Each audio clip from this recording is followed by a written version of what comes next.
परीक्षा लेने के लिए आई होती और ना ही आपको इतने कष्ट सहन करने पड़ते।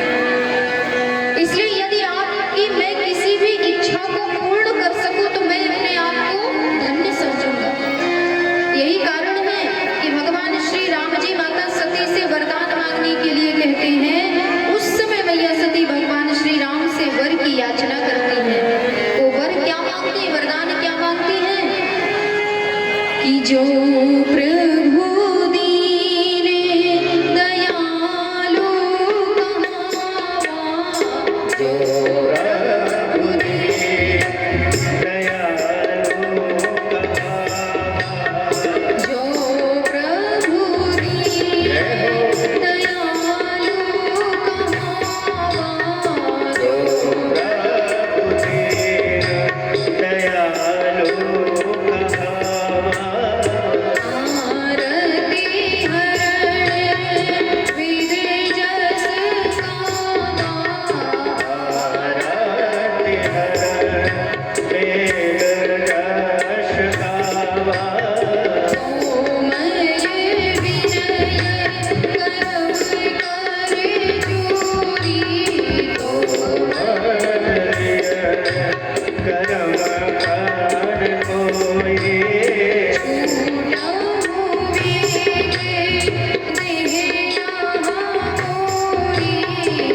प्रेम से बोलिए जगत जननी जगदम्बा मैया की।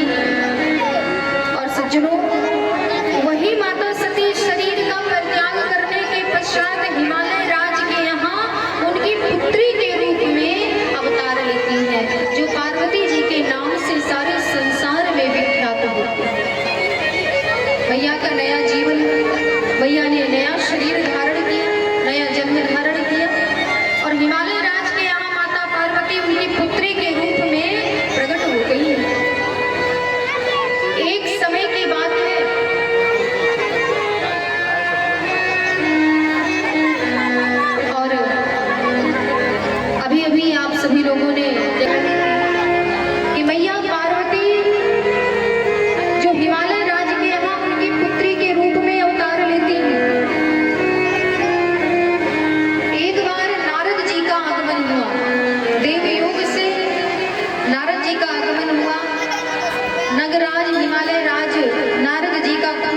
स्वागत करते हैं, सत्कार करते हैं, पाद प्रक्षालन करते हैं। उच्च सिंहासन पर नारद जी विराजमान हैं, क्योंकि नारद जी हिमालय राज के पुरोहित भी हैं।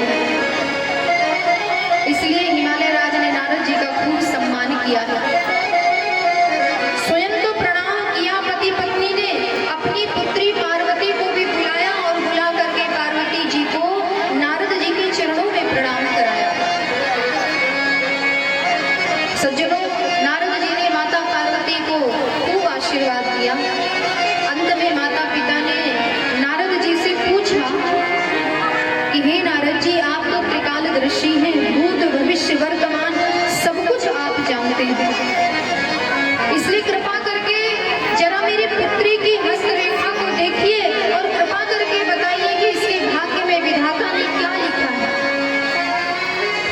माता पिता के निवेदन को स्वीकार करके नारद जी पार्वती जी की जब हस्तरेखा को देखते हैं तो देख करके बड़े प्रसन्न हुए और नगराज से, हिमालय राज से कहते हैं कि हे नगराज, आपकी जो पुत्री है ये बहुत भाग्यवान है, बड़ी भाग्यवान आपकी पुत्री है, और आप दोनों की अर्थात माता पिता की कीर्ति इसके द्वारा सारे संसार में फैलाएगी। ऐसी आपकी कन्या है जो सर्वगुण संपन्न है, सभी गुणों से युक्त है आपकी पुत्री, लेकिन कुछ अवगुण भी है। गुण तो सब में होते हैं, लेकिन गुण के साथ साथ कुछ अवगुण भी लोगों में होते हैं, तो आपकी कन्या में भी कुछ अवगुण भी है। अब वो अवगुण क्या है? इसका जो पति होगा वो कैसा होगा? पार्वती जी के जो पति होंगे वो कैसे होंगे? नारद जी कहते हैं कि अगुने यमान माते पितुहीना, अगुने यमान मातु पितुहीना, अगुने यमान माते पितुहीना, अगुण अमान मातु पितुहीना, उदासीन सब संशय छीना, उदासीना सब संशय छीना, अगुने यमान मात पितुहीना, अगुण अमान मातु पितुहीना, उदासीन सब संशय छीना। उदासीना सब संशय छीना। अगुने अमान मात पितुहीना, उदासीन सब संशय छीना। जोगी जटिल काम मन नगन अमंगल बेस, ये अस स्वामी यही कह मिले हरि हस्ते। नारद जी ने बड़े सरल भाव में माता पिता से कह दिया, हिमालय राज से कह दिया, आपकी पुत्री सर्वगुण संपन्न है, लेकिन कुछ अवगुण है। वो अवगुण क्या है?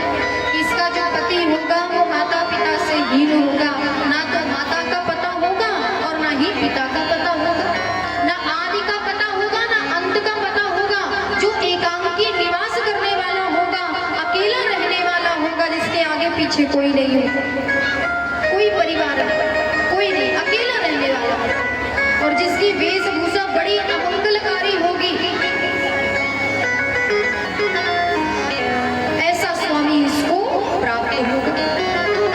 जो वस्त्र आभूषण धारण नहीं करेगा, अमंगलकारी वेश होगा, ऐसा स्वामी इसको प्राप्त होगा। ये सुन करके माता पार्वती के माता और पिता हिमालय राज बड़े दुखी हैं कि कहाँ हमारी पुत्री इतनी सुंदर, इतनी सुशील, इतनी भाग्यवान, लेकिन पति इसे ऐसा प्राप्त होगा। अब दुखी माता पिता को देख करके नारद जी माता पिता को समझाते हैं कि हे हिमालय राज, अपने दुख का परित्याग कर दीजिए। जो अवगुण मैंने बताए हैं और जो वेशभूषा मैंने इसके पति की मैंने बताई है आपसे, रे वही वेशभूषा तो देवादिदेव महादेव भगवान शिव की भी है ना। तो यदि भगवान शिव से आपकी पुत्री का विवाह हो जाएगा, पार्वती का विवाह हो जाएगा, तो ये जो अवगुण है ना वो भी गुण में ही बदल जाएंगे। लेकिन विवाह यदि पार्वती को भगवान शिव से करना है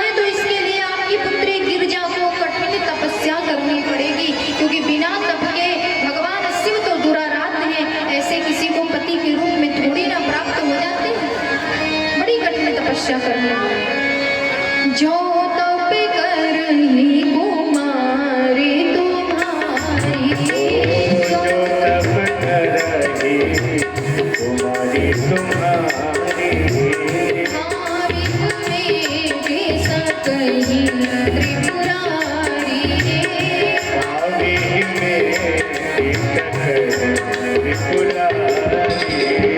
जो तब करती कुमारी तुम्हारी तो तब करही कुमारी तुम्हारी भावे में सकई त्रिपुरारी भावी में सकई त्रिपुरारी जो तप करई कुमारी तुम्हारी भावी बेटी सकई त्रिपुरारी।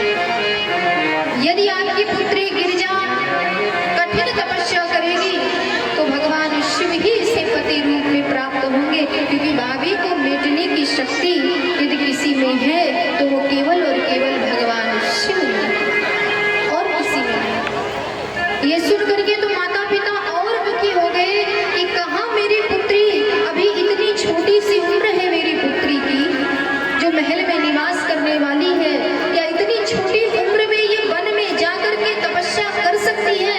क्या ये वन में जाकर के तप करने के योग्य है? माता पिता बड़े दुखी हुए। लेकिन इधर पार्वती जी के माता पिता तो दुखी हो गए, लेकिन पार्वती जी बड़ी प्रसन्न हुई, क्योंकि पार्वती जी का मन तो सदा से भगवान शिव के चरणों में लगा था। वो तो किसी भी प्रकार से भगवान शिव को ही अपना सार सर्वस्व मानते। सज्जनों, नारद जी माता पिता को समझा करके, पार्वती जी के माता पिता को समझा करके वहां से विदाई लेकर के चले।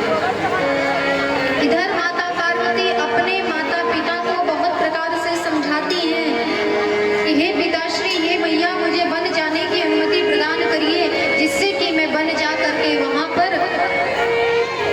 भगवान की तपस्या करके भगवान शिव को पति रूप में प्राप्त कर सकूं। पहले तो माता पिता अनुमति नहीं देते, आज्ञा नहीं देते, लेकिन बार बार माता पार्वती के समझाने पर माता पिता ने उन्हें अनुमति प्रदान की, और इस प्रकार से घोर वन में जाकर के माता पार्वती ने कई वर्षों तक भगवान की तपस्या में ली, बड़ा घोर तप किया। और इधर माता पार्वती की तपस्या भी पूर्ण हो गई। तप पूर्ण हो गया, आकाशवाणी हुई कि हे गिरिजा, हे गिरिराज नंदिनी, भगवान शिव ही आपको पति रूप में प्राप्त होंगे। आकाशवाणी हुई, भय मनोरथ सुफल तब सुनि गिरिराज कुमार, परिहर दुषः कलेश सब, अब मिली है त्रिपुरा। हे गिरिजा, हे पार्वती, अपने समस्त दुखों का परित्याग कर लो, मन को प्रसन्न कर लो, और ये अटल सत्य है, क्योंकि आपकी तपस्या पूर्ण हो गई, और इस तपस्या के कारण आपको त्रिपुरारी भगवान शिव ही पति रूप में प्राप्त होंगे। इसलिए अब अपने दुखों का परित्याग करो। माता पार्वती बड़ी प्रसन्न हुई, क्योंकि आज उनकी तपस्या पूर्ण हुई। अब ये कथा याज्ञवल्क्य भरद्वाज मुनि को तीर्थराज प्रयाग में श्रवण करा रहे हैं। आज याज्ञवल्क्य जी भरद्वाज जी से कहते हैं कि हे भरद्वाज जी, अभी तक आपने देवी आदिशक्ति जगदम्बा के चरित्र को सुना है, अब आप जरा भगवान शिव के चरित्र को तो श्रवण करिए। माता सती ने अपने शरीर का परित्याग कर दिया,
राम जी देखिए, हमारे राम जी आज अपने भक्त शिव जी के कल्याण के लिए स्वयं याचक बन करके यानी याचना करने के लिए कैलाश पर भगवान प्रकट हुए। आज झोली पसार करके भगवान श्री राम जी शिव जी से वरदान मांग रहे हैं। क्या वरदान मांगते हैं कि हे देवादिदेव महादेव भगवान शिव, यदि आप वास्तव में मुझसे प्रेम करते हैं तो कृपा करके आप मुझे वरदान दीजिए।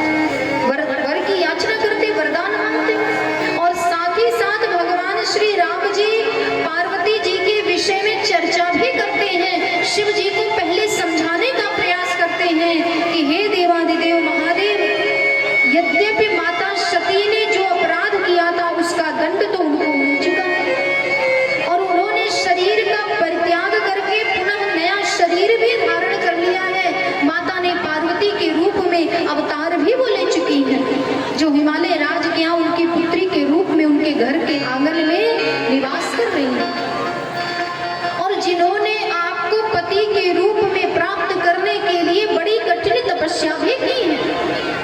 और आज मैं आपसे एक सत्य कहता हूँ कि यदि आपने इस जन्म में माता पार्वती को अपनी पत्नी के रूप में स्वीकार नहीं किया तो ये एक अटल सत्य है कि वो पुनः अपने शरीर का परित्याग कर देंगी, लेकिन किसी और के साथ में वो विवाह नहीं करेंगी।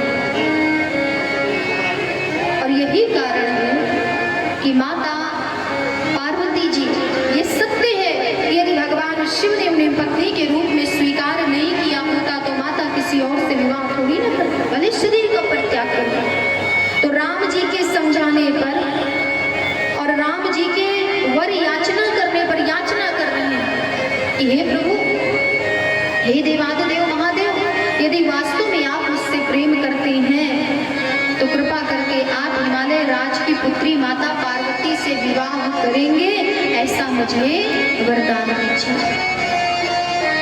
आज अपने भक्त के कल्याण के लिए भगवान श्री राम जी याचक बनकर के याचना करने के लिए आए हैं। क्यों? क्योंकि भगवान को आदत है मांगने की, लेकिन सबसे नहीं, केवल अपने निष्काम भक्तों से। भगवान तो स्वयं कहते हैं, जो भगवान के निष्काम भक्त हैं, भगवान कहते हैं कि जो किसी की आशा नहीं करता ना, जो केवल मुझसे मांगता है, उसकी मनोकामना को मैं अवश्य पूर्ण करूंगा। तो भगवान शिव की मनोकामना को पूर्ण करने के लिए राम जी स्वयं चल करके कैलाश में। इधर भगवान शिव ने अब विनती मम सुनहु शिव, जो परे निज ने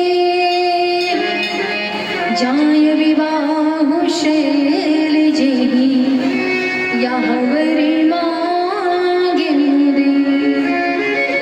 विनती किए हैं राम जी कि शिव जी मेरी विनती को स्वीकार करिए और जाय विवाह शैल जे यहाँ वर मांगे दे।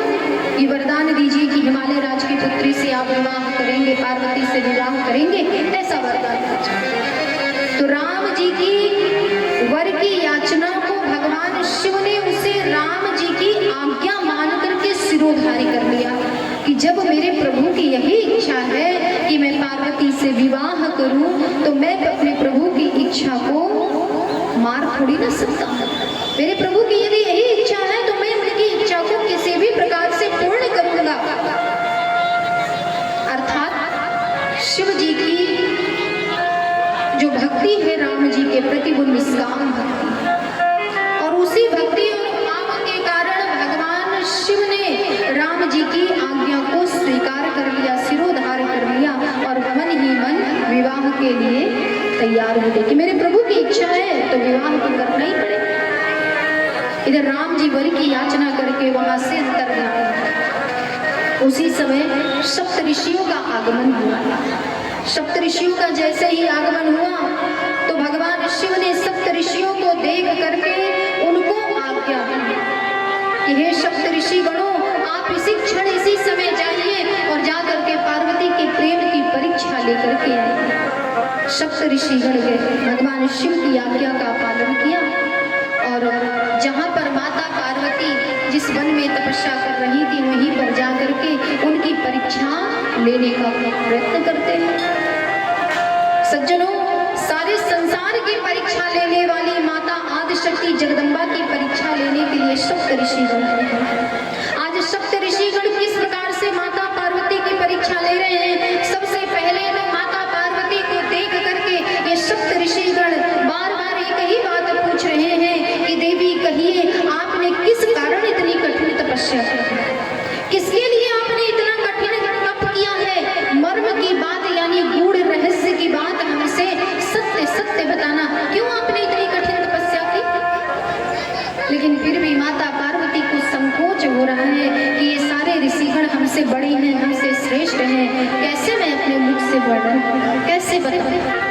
लेकिन बार बार सप्त ऋषियों ने पूछा, देवी असत्य मत बोलना, मर्म की बात सत्य बताओ कि आपने इतना कठिन तप क्यों किया है, किसके कारण किया है? बार बार पूछने पर माता पार्वती भगवान शिव के बारे में बताती हैं कि हे सप्त ऋषिगण, यदि आप जानना ही चाहते हैं तो सुनिए। अरे भगवान शिव को मैं अपना पति बनाना चाहती हूँ, मैं भगवान शिव से विवाह करना चाहती हूँ और इसी कारण मैंने इतनी कठिन तपस्या की। अब जैसे ही माता पार्वती ने ये बात सप्त ऋषियों से कही तो सप्त ऋषिगण बड़ी जोर से ठहाका लगा करके हंस पड़े। सबके सब ऋषिगण एक साथ हंसने लगे, जोर जोर से हंसने लगे।